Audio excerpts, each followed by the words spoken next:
రాజాసాబ్ రాజాసాబ్ గురించి మాట్లాడుకుంటే సంక్రాంతి సినిమాలలో అన్ని కామెడీ జోనర్తో వస్తుంటాయి, ఇది ఒక్కటి హారర్ కామెడీ. హారర్తో పాటు హారర్ కామెడీ కూడా అయిన అండ్ ఫ్యామిలీ సినిమానే ఇది కూడా. ఇందులో కూడా చంద్రముఖి లాగే పెద్ద కొంప అన్నీ ఉంటాయి. అన్నాడు కదా, మా అమ్మమ్మ మా నాన్నమ్మ నేను మా ఇద్దరు కాంబినేషన్ సీన్స్ బాగుంటాయి, ఒక అమ్మమ్మ మనవడి కథ ఇది అని ప్రభాసే చెప్పాడు. సో అట్లా చూసుకున్నా ఇందులో కూడా ఫ్యామిలీ ఎలిమెంట్స్ ఉంటాయిలే. మామూలుగా బేసిక్గా మనకు హర్రర్ సినిమాలు అంటే ఏంటంటే ఈ చంద్రముఖి లాంటి బులయ్య చంద్రముఖి ఈ ఊ కొడతావా ఉలికి పడతావా లాంటి జోనర్ సపరేట్, రెగ్యులర్ కమర్షియల్కి ఒక ప్రోటోకాల్ ఉంటుంది. మామూలు ఒక టీము ఏర్పడాలి, ఫ్రెండ్స్ కానీ ఫ్యామిలీ మెంబర్స్ కానీ ఎవడన్నా కానీ అక్కడికి వెళ్తారు. అట్లా సరదాగా ఏటో పోతా ఉంటే అడవిలో ఒక పాడుబడ్డ బంగ్లా, అది అక్కడ అదొకటే ఉంటుంది, ఏముండదు ఇంకా చుట్టుపక్కల. అందులోకి వెళ్ళడం, భయపడి రావడం. పాపం ఇంటర్వ్యూల తర్వాత అసలు ఈ దయ్యం మంచిదే కాబట్టి దీనికి ఒక రీజన్ ఉంది భయపెట్టడానికి అని చెప్తే మనం దయ్యాన్ని అయ్యో పాపం ఎంత మంచి దయ్యమో అనుకోవాలా. అంటే ఓ టైప్ ఆఫ్ సినిమాలన్నీ వచ్చాయి మనకి. ప్యూర్ హారర్ సినిమాలు లైక్ కంజూరింగ్, లేకపోతే అప్పట్లో ఆర్జీవి తీసిన సినిమాలే కానీ అవి కొంచెం ఒక మంచి జోనర్లో ఉండేవి. ఇప్పుడు ఈ హై బడ్జెట్ అంటే పెద్ద పెద్ద స్టార్స్ని పెడితే, ఇప్పుడు మొన్న తమ అట్లా అదంతా ఒకటే సిరీస్, స్త్రీ, తమ అండ్ బుల్బులే, ఈ అంతా ఒక యూనివర్స్ సపరేట్, హారర్ యూనివర్స్. అది కంజూరింగ్ సపరేట్. సో ఇక్కడ ఏంటంటే కంజూరింగ్ రియల్ స్టోరీస్ అని కాదు, అట్లా చెప్తారు ఒక లాంగ్ బ్యాక్ 1940s జరిగిందని. ఏంటి కంజూరింగ్ కాన్సెప్ట్ ఏంటంటే ఆ ల్యాబ్లో వస్తువులు ఉంటాయి కదా, ఎగ్జిబిషన్, అది వచ్చేసి హారర్ ఎగ్జిబిషన్. వాళ్ళ ఇంట్లో పెట్టుకుంటారు కదా వస్తువులన్నీ, ఆ ఒక్కొక్క వస్తువుకి ఒక్కొక్క కథ ఉంటుంది. అందులో ఎన్ని ఉన్నాయి, ఒక 1000 వస్తువులు ఉన్నాయి.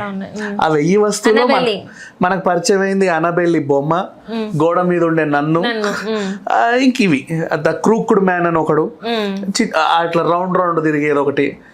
అండ్ ఇట్లా ఒక్కొక్క వస్తువు ఒక్కొక్క స్టోరీ తీయాలంటే 100 తీయొచ్చు వాళ్ళు. యాక్చువల్గా కాన్సెప్ట్ బాగుంటుంది.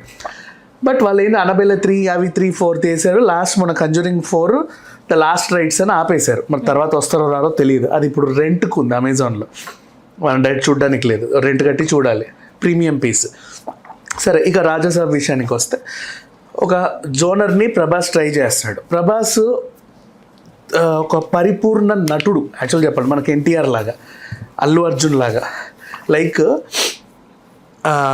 పౌరాణిక వేషం ట్రై చేశాడు, రాజు వేషం ట్రై చేశాడు, ఈశ్వర్ మాస్, ఛత్రపతిలో ఒక వేషం, అడవి రాముడు ఒక వేషం, డిఫరెంట్ జోనర్స్ అన్నీ ఒక్కొక్కటి ట్రై చేసుకుంటారు. ఆది పురుష్ ఒక వేషం, సినిమా హిట్ ఫ్లాప్ తర్వాత సంగతి. అండ్ అక్కడ పామిస్ట్ లాగా దాంట్లో. సో అట్లా ఒక్కొక్క సినిమా చేసుకుంటూ వస్తున్నాడు. ఇప్పుడు హారర్, నెక్స్ట్ మళ్ళీ ఇంకేదో, తర్వాత స్పిరిట్లో ఫుల్ రగ్గుడు లుక్ చూసావుగా, ఫౌజీ అదొక లుక్. సో ఇట్లా డిఫరెంట్ ట్రై చేస్తాడు. అంటే ప్రతిదీ చెయ్యాలి ఒక నటుడు అంటే అని. ఈ మధ్యకాలంలో హీరోలు మనం చాలాసార్లు మాట్లాడుకున్నాం, మొత్తం గ్లామరు మేక్ ఓవర్ల మీదనే ఉంటుంది వాళ్ళ దృష్టి అంతా. బట్ ప్రభాస్ ఏంటంటే like he want to try multiple things, degrade అన్న ఎట్లయినా సరే చేద్దాం అనుకున్నాడు. ఇదో కొత్త ప్రయోగం. అండ్ అసలు ఏం చేస్తున్నాడు మారుతి, ఇది ఒక హర్రర్ సినిమాకి ఇన్నేళ్ళు ఎందుకు పట్టింది, ఏమన్నా చేస్తాడా ఆయన? మారుతి చిన్న సినిమాలు తీశాడు, ఇంత పెద్ద హీరోని డీల్ చేయగలడా, ఏవేవేవో చెప్పాడు. ఆయన మొన్న స్టేజ్ ఎక్కిస్తే పాపం ఆయన మాట రాలా ఏడ్ చేశాడు ఇట్లా. అండ్ ఏదో విషయం ఉంది అని ఎప్పుడు అనిపించింది, రిలీజ్ ట్రైలర్ చూసిన తర్వాత అరే ఏదో ఉందిలే అని అనిపించింది. సరే, దాని మీద అందరికీ క్యూరియాసిటీ ఉంది. నెక్స్ట్ రిలీజ్ అయింది ఏంటి, మన శంకర వరప్రసాద్ గారు ఒక ట్రైలర్ రిలీజ్ అయింది. నిన్న ట్రైలర్ లాంచ్ ఈవెంట్ తిరుపతిలో జరిగింది. మెయిన్ క్రూ వెళ్ళలేదు, మెయిన్ క్రూ ఇక్కడికి వస్తారేమో, 7th ఇక్కడ ఇంకో ఫంక్షన్ పెడతారంట, మేబీ అక్కడ రావచ్చు. అండ్ వీళ్ళు ఎప్పటి నుంచి సినిమా మొదలైనప్పటి నుంచి ప్రమోషన్లు చేశారు. టైటిల్ ఆవిష్కరణ నుంచి మొదలు పెడితే నయనతార ఫస్ట్ టైం ఒక సినిమాకి ప్రమోట్ చేయడం, ఇంతవరకు అసలు ఎలాంటి దాంట్లో పార్టిసిపేట్ చేయలేదు, ఆమెతోనే స్టార్ట్ అయింది. మొన్న మళ్ళీ అనిల్ రావుపూడితో మళ్ళీ ఇంకో వీడియో కూడా చేసింది. మళ్ళీ ఇందులో విక్టరీ వెంకటేష్ యాడ్ అయ్యాడని ఇంకొక బజ్.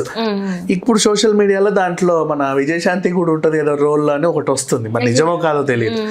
ఇట్లా డిఫరెంట్గా వెళ్తుంటే సడన్గా మీసాల పిల్ల, ఆ తర్వాత ఓ ప్రసాద్ సాంగ్, నెక్స్ట్ నిన్న వీళ్ళిద్దరి కాంబో సాంగ్, ఇప్పుడు రేపు ఇంకో ఏదో రిలీజ్ చేస్తారు. ఇట్లా వీళ్ళ జోనర్లో ప్రమోషన్ వైజ్గా వీళ్ళు కూడా బాగానే వెళ్తున్నారు. అండ్ ఇద్దరు పెద్ద హీరోల సినిమా కాబట్టి చూస్తాం ఖచ్చితంగా. సంక్రాంతి కంటే ఇప్పుడు Chiranjeevi Venkatesh combination first time కదా, చూస్తారు. ఇక ప్రభాస్ రాజాసాబు అది డిఫరెంట్ జోనర్ కూడా, అది కూడా చూస్తారు. నెక్స్ట్ రవితేజని ఎప్పటి నుంచో గత 6 డజన్ సినిమాల నుంచి మనం సీరియస్గానే చూసాం. రాజా ది గ్రేట్ తర్వాత అంత కామెడీ చేసింది లేదు. అండ్ ఆయనకు కూడా వెంకీ లాంటి తరహాలో తనకంటే ఒక హ్యూమర్ తెలిసిందే కదా, Ravi Teja type mark humour, energetic hero అంతను. సో ఇప్పుడు భర్త మహాశైలకు విజ్ఞప్తి, దాంట్లో ఆయన అదేంటి ఒక ప్రాబ్లంలో ఉండి దాని గురించి అందరు మూగుళ్ళని అడగడం, వాళ్ళు ఎవరు సాల్వ్ చేయకపోవడం, మరి అదేంటో ఆ ప్రాబ్లం ఏంటి, అది ఏంటి అనేది మనం దాంట్లో చూడాలి ఎలా తిప్పారు అని. ఫుల్ అన్ని కామెడీ ఫేసెస్ ఉన్నాయి కాబట్టి ఫుల్ ఎంటర్టైనర్. నెక్స్ట్ శర్వానంద్ ఇప్పటిదాకా సైలెంట్గానే ఉన్నాడు, మరి నెక్స్ట్ వీకే సినిమా రిలీజ్. నిన్న 14th మేము వస్తున్నామని డిక్లేర్ కూడా చేశాడు. మరి ఒక పాటో లేకపోతే టీజర్లో ట్రైలర్లో గ్లిప్స్ ఏమన్నా వస్తే బాగుంటుంది అనుకుంటే నిన్న శ్రీ విష్ణు లుక్ రిలీజ్ చేశారు. శ్రీ విష్ణు ఉన్నాడు అంటే ఖచ్చితంగా కామెడీ ఉంటుంది, సో అది కూడా కామెడీ సినిమానే. నెక్స్ట్ నవీన్ పోలిశెట్టి, ఆబ్వియస్లీ ఆ పిల్లోడికి అలవాటైన రెగ్యులర్ ఆయన బేసిక్గా స్టాండప్ కమెడియన్ కదా, తీస్తాడు తెలిసిందే. సో అది అన్ని కామెడీ సినిమాలు ఉన్నాయి. ఇది తెలుగు, సో అన్నిటి మీద అంచనాలు ఉన్నాయి. అండ్ ఎవరు విన్ను ఎవరు ఇది అని మనం మాట్లాడవద్దు సంక్రాంతికి, ఎందుకంటే కలెక్షన్స్ ఎలా వస్తాయి. ఇప్పుడు మనం కలెక్షన్స్ గురించే మాట్లాడుకునేది. సంక్రాంతికి బోల్డ్ అని సినిమాలు వస్తాయి, అందరికీ థియేటర్లు కావాలి కదా. నువ్వు సింగిల్ రిలీజ్ అయితే మాట్లాడుకోవచ్చు. ఇప్పుడు అఖండ లాగానో లేకపోతే ఇంకేందనో పుష్పలాగా సింగిల్గా వచ్చావు అనుకో, ఇంత అని మాట్లాడవచ్చు. అందరికీ ఖచ్చితంగా థియేటర్స్ ఇవ్వాలి కాబట్టి మనం ఎప్పుడు దీని కలెక్షన్స్ గురించి మాట్లాడకూడదు, అన్నీ బాగానే ఉంటాయి. ఇప్పుడు తమిళ్ సర్ప్రైజ్ చేసింది. మొన్న ఇయర్ ఎండ్ ఛాంపియన్తో ఎంత నీట్గా వెళ్ళిందో Tollywood. Such a beautiful film champion. ఒక ట్రైలర్ చూస్తే అబ్బా ఏదో వస్తుంది అనే ఇంపాక్ట్ క్రియేట్ చేస్తుంది కదా, ఆ సినిమా పరాశక్తి ట్రైలర్ రిలీజ్ అయింది. తెలుగులో రాలేదు, తమిళ్లో వచ్చింది. మహా నటులు ఉన్నారు. 1964 టైంలో చెన్నైలో జరిగిన ఇన్సిడెంట్, హిందీ భాష గురించి వాళ్ళు ఇంకా కొట్లాడుతున్నారు. ఆ incident and Sudha Kongara, Aakasame Haddura director, ఆమె ఉందంటే ఏదో అంటే హిట్ డైరెక్టర్లు ఎలా ఉంటారంటే ప్రొడ్యూసర్ ముందే అడ్వాన్స్ ఇచ్చి నా దగ్గర పలానా హీరో డేట్లు ఉన్నాయి, నువ్వేదో ఒక కథలే అని చెప్తారు. వాళ్ళు అప్పుడు వర్కౌట్ చేస్తారు. సుధా కొంగర్ లాంటి డైరెక్టర్లు కథ ఉంటేనే సినిమా చేస్తుంది, లేకపోతే చెయ్యరు. వాళ్ళకి స్క్రిప్ట్ ఉంటేనే ముందుకెళ్తారు. అట్లాంటి డైరెక్టర్ కాబట్టి ఆర్టిస్టిక్ వేలో ఉంటాయి వాళ్ళ సినిమాలన్నీ. పరాశక్తిలో అవన్నీ కనపడ్డాయి. శ్రీలీల మేక్ ఓవర్ కానీ, అప్పట్లో వాడిన ట్రైన్లు, ఆ రౌండ్ ట్రైన్లు పొగ్గువి, అప్పట్లో చెన్నై టెర్మినల్ రైల్వే స్టేషన్, ఇదంతా కూడా ఒక నీట్గా వెళ్ళింది, చాలా బాగుంది. నెక్స్ట్ ఇయర్ మొత్తం పరాశక్తి గురించి మాట్లాడుకుంటారు, డౌటే లేదు దాంట్లో. ఇకపోతే ఇంకో తమిళ్ సినిమా, ఇదేంటంటే బ్లాక్మెయిల్ ఖచ్చితంగా చూడాలి అనే సినిమా ఇది. ఎందుకు అంటే ఆయన చెప్పాడు, ఇప్పుడు మొదటి ప్రదర్శన ఆఖరి ప్రదర్శన అని ఉంటుంది. నేను ఇంకా మళ్ళీ రావట్లేదు, ఇదేనా ఆఖరి ప్రదర్శన అని చెప్తే మరి చచ్చినట్టు చూడాలి కానీ నువ్వు మళ్ళీ కనబడవుగా, చెప్పావు ఆల్రెడీ. సరే ఇప్పుడు నీ కోసం చూద్దాం, ఏం తీసావు నీ ఆఖరి ప్రదర్శన అంటే బాలకృష్ణ గారి భాగవత్ కేసరి. అది వచ్చి కూడా సంవత్సరంన్నర ఇంకా నాన్నతానే ఉంది మనం మైండ్లో. అండ్ ఫాదర్ క్యారెక్టర్లో బాలయ్య సెట్ అవుతాడు ఆ ఏజ్కి. శ్రీలీల చిన్నమ్మాయిలానే ఉంటుంది కాబట్టి కూతురు క్యారెక్టర్ ఆ పిల్ల కూడా సెట్ అయింది. ఇక్కడ విజయ్ని నువ్వు ఫాదర్ లాగా చూడలే, పైగా మమితా బైజుని పెట్టావు. ఆ పిల్ల ఏమో కూతురికి ఎక్కువ ఉంది, నువ్వేమో తండ్రికి తక్కువ ఉన్నావు. యంగ్ లుక్ చామ్ ఉంటుంది కదా. ఇప్పుడు పవన్ కళ్యాణ్ ఉన్నాడు, నువ్వు మొత్తం వైట్ హెయిర్ వేస్తే పవన్ కళ్యాణ్ చూడలేము, మనకు డైజెస్ట్ అవ్వదు. తను అలాగే ఇంకొన్నాళ్ళు అలాగే ఉండాలి. ఇప్పుడు చిరంజీవి, వెంకటేష్, నాగార్జున, బాలకృష్ణ గారు అంటే మనం అన్ని చూడొచ్చు, కానీ కమల్ హాసన్, రజనీకాంత్, కానీ కొంతమంది హీరోలు, ఇప్పుడు మహేష్ బాబుకి వైట్ హెయిర్ అయ్యి వి కాంట్. ఇప్పుడు ప్రభాస్ అన్న రాజాసాబ్లో ఒక ట్రై చేశాడు కానీ అది డ్యూయల్ లుక్. ఇట్లా కొన్ని డైజెస్ట్ అవ్వవు.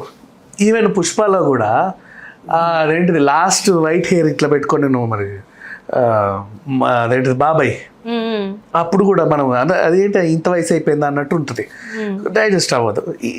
విజయ్లో ఇంకా ఫేస్ చార్మింగ్ అలాగే ఉంది మనకి. నువ్వు మళ్ళీ వేరే ఏ హీరోకైనా సెట్ అవుతుంది వైట్ హెయిర్, కానీ ఇతనికి అంత ఏమనిపించలే. అలాగే ఉన్నావు. ఈ పిల్ల ఏమో నువ్వు ఇంకో చిన్న అమ్మాయిని పెట్టినా ఏమన్నా అనుకోవచ్చు, కానీ ఆ పిల్లని పెట్టావు. సో ఒక రకంగా ఉంది. సరే పోనీ ట్రైలర్ చూస్తే మనం ఇది ఎక్కడో చూసామే, మన సినిమానే, మొన్ననే వచ్చింది, పోనీ ఎప్పటిదో నువ్వు మళ్ళీ రీమేక్ చేసావంటే అది కాదు. సరే తీసావు, తమిళ్లోనే రిలీజ్ చేసుకున్నావు అంటే మళ్ళీ దాన్ని తెలుగు డబ్ చేసావు. ఎలా సెట్ అవుతుంది చెప్పు? అన్నీ చూసినట్టు అనిపిస్తుంది, అన్న అలాగే ఉన్నాయి. లాస్ట్లో మార్చాడు మళ్ళీ. నీ టైటిల్ ఏంటి? జననాయకుడు.